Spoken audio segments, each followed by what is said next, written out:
O'zbekiston U17 termasi play-offdagi raqibi ma'lum bo'ldi.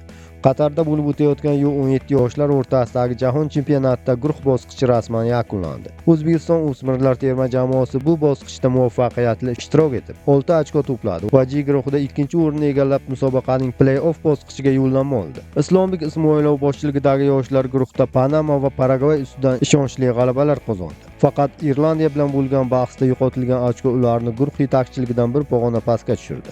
Shunga qaramay jamoa o'z o'yini, intizomi va jamoaviy harakati bilan muxlislar qalbidan joy oldi. Endilikda terma jamoani yanada mas'uliyatli sinov, play-offdagi Xorvatiya terma jamoasiga qarshi bahs kutmoqda. Yevropa vakillari C guruhida ishtirok etib, 7 ochko bilan ikkinchi o'rinni egalladi. Senegal esa to'plar nisbati va ko'rsatkichlar bo'yicha ularni ortda qoldirib, guruh peshqadami sifatida yakunladi. Xorvatiya va O'zbekiston o'rtasidagi bellashuv 14 noyabr kuni bo'lib o'tadi. Ushbu uchrashuv jamoa uchun muhim bosqich hisoblanadi, chunki g'olib chorak finalga yo'l oladi.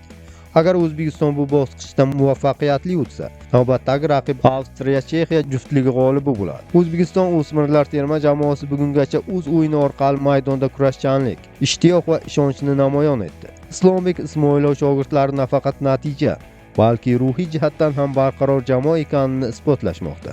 Panama ustidan 6-1 hisobda qozongan g'alaba va Paragvayga qarshi chiroyli o'yin jamoa kayfiyatini yuqori darajada saqlab turibdi. Xorvatiya esa texnik va jismoniy jihatdan murakkab raqib sanaladi. Ular Yevropa an'analariga xos ravishda pastga asoslangan futbol o'ynaydi.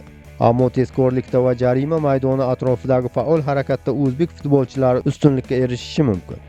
14 noyabr kuni bo'lib o'tadigan bahs nafaqat musobaqa taqdiri, balki yosh avlod futbolchilarining xalqaro tajribasi uchun ham katta ahamiyat kasb etadi. Milliy jamoa muxlislari esa bu o'yinni katta umid va ishonch bilan kutib turishibdi.